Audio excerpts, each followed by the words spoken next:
It's Wednesday, the best night of the week, and that means AEW Dynamite on TNT. There were still some issues finding the new AEW Unrivaled line of figures, but at least I got my ring. And yes, there is some AEW accoutrement in my background now. Also, Tony Khan was on the Major Wrestling Figure podcast, and he said they're working on AEW trading cards, if that's more your speed. I'm trying to get this channel up and running from scratch. So no matter who you are, if you're watching, please give this a chance. Hit that like button, share with any wrestling or action figure friends you may know, and subscribe to this channel. I plan to do 4 videos per week, plus pay-per-views. You can also hit me up, Sammy Guevara style, on Twitter, at PSUOptimus. Well, maybe not like him. Anyway, for a review and some fantasy booking, let's take it to the action figures. Similar to last week, Dynamite opens with the 12-man tag team match we were promised. It's the Dark Order, consisting of Mr. Brody Lee, Colt Cabana, Evil Uno, Stu Grayson, 5, and 9? Versus the Elite with FTR. Mr. Brody Lee starts, but then tags in 9. Who the hell is this 9 guy, and where is 10? Wait, including Anna Jay, that means there are now a legitimate 10 people in Dark Order. I love that. What happened to mega factions? The Corporation, Ministry of Darkness, the Corporate Ministry, NWO, and my personal favorite, Raven's Flock. Speaking of which, they were on Talkin' Shop-A-Mania, and Lodi replied to my tweet. But most importantly, why do I suddenly care about Dark Order so much? During the match, 9 gets beat up by the quick tagging babyfaces. Things break down and we see a 4-on-3 triple vertical suplex. There are so many storylines weaving throughout this match, even for a 12-man contest. FTR's friction with the Young Bucks and Evil Uno and Stu Grayson. The champions versus all the other teams. Colt Cabana working with Dark Order. Dark Order versus everyone. Apparently Kenny Omega versus Colt Cabana is a thing on Being the Elite. It's crazy. FTR's Dax Harwood suffers a leg injury and gets carefully walked out as the match continues with just the Young Bucks and Kenny Omega. Why did Hangman Page leave? Dark Order takes advantage of the numbers. Matt Jackson cleans house. Back comes Hangman, who also cleans house. What you gonna do when the Elite run wild on you?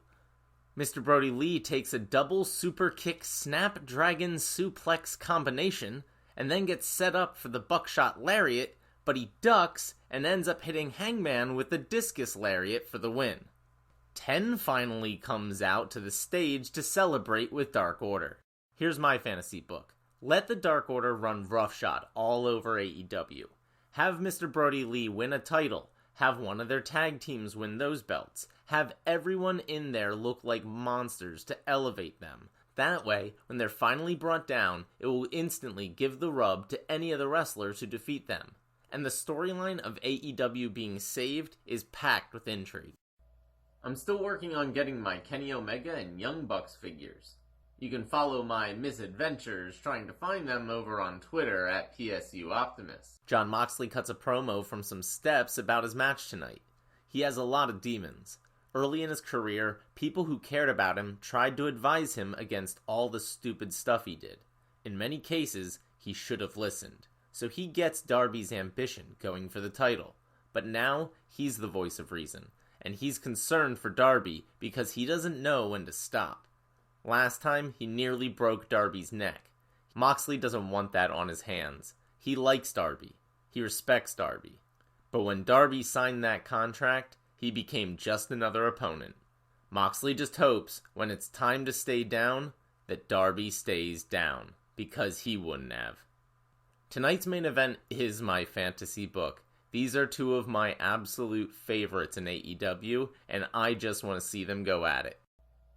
We get a match between Proud and Powerful and Best Friends. It's a standard competitive tag team match. We get a strangely prolonged conversation on commentary about the apron being the hardest part of the ring and being utilized as a weapon more and more throughout wrestling. So, you guys are bored by the match? At the end, Santana and Ortiz set up a double team maneuver, but it's countered for a roll-up. Best friends win. That was a really slow count, by the way. Kinda made Ortiz look like a chump.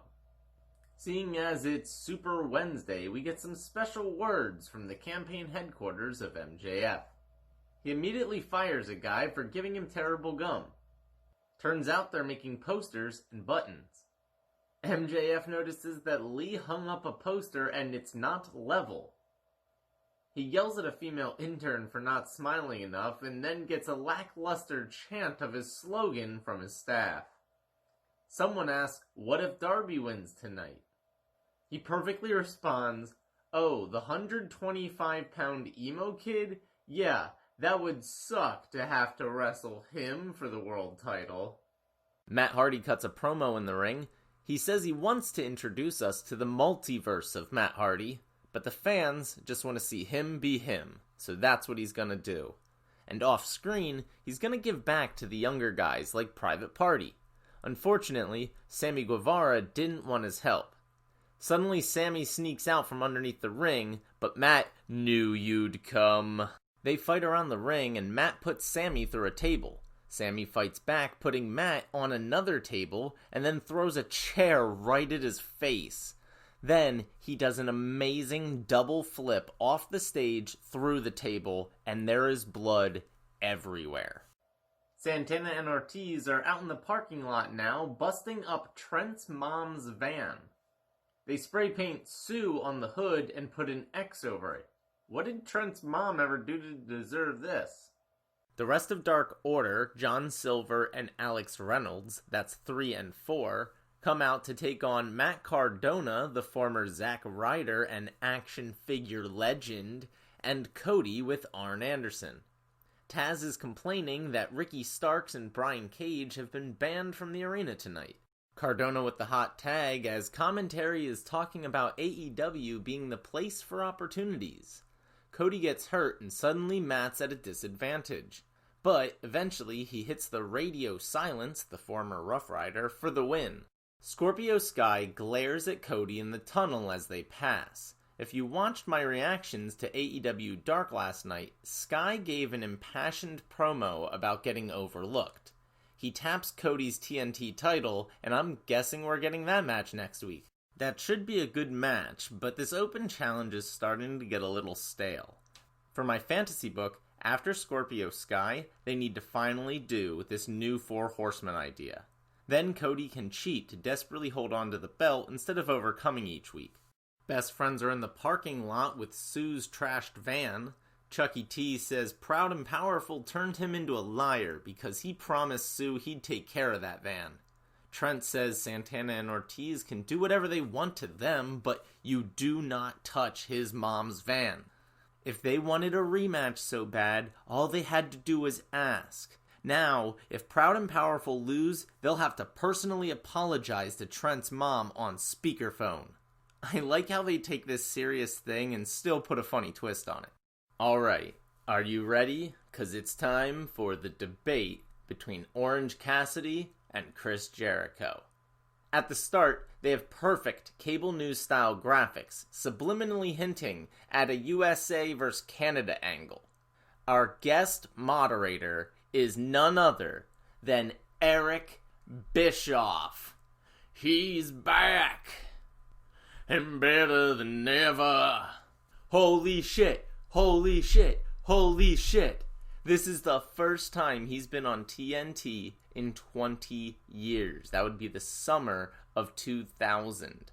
He welcomes us to the Super Wednesday Night Debate 2020. Neither man has seen the 5 prepared questions beforehand.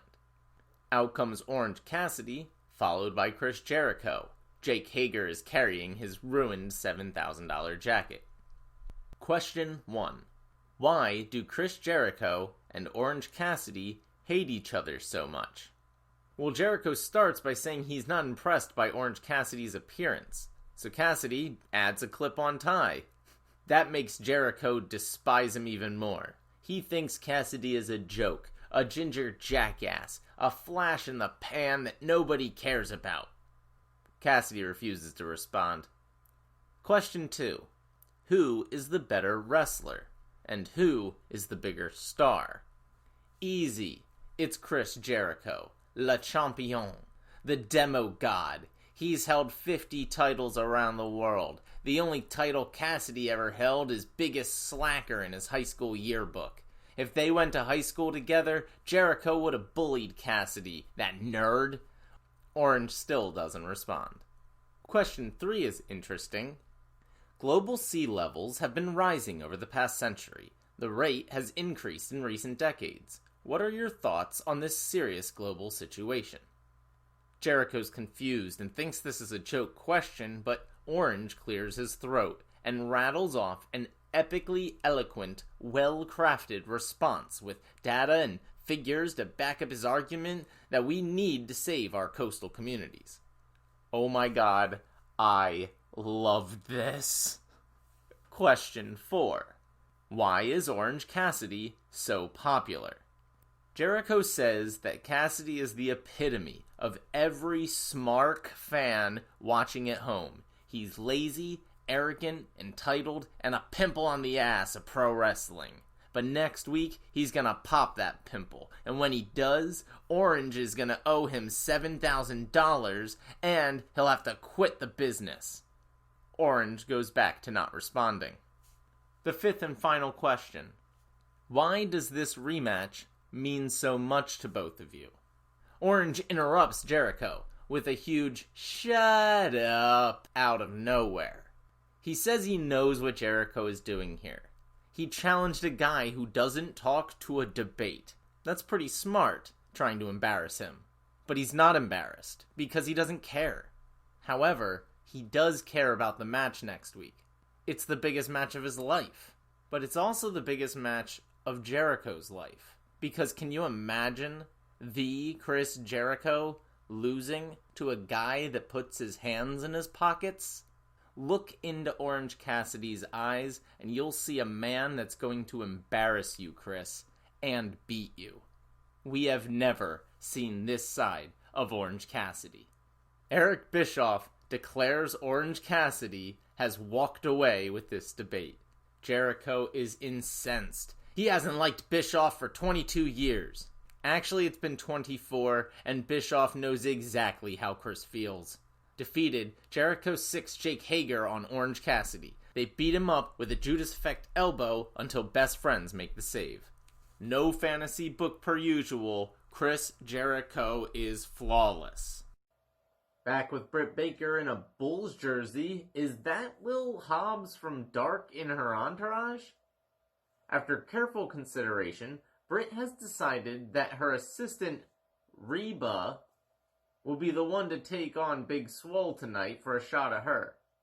During the match, Swole plays possum and gets the roll-up. Honestly, the fact that this was the only women's segment tonight is an embarrassing indictment on the state of the women's division.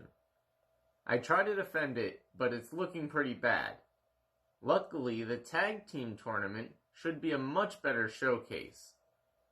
Make sure to watch my Dark Reactions videos on Wednesdays. Speaking of tag teams, we're getting a tag team appreciation night next week. It'll be hosted by FTR, including an appearance by the Rock and Roll Express.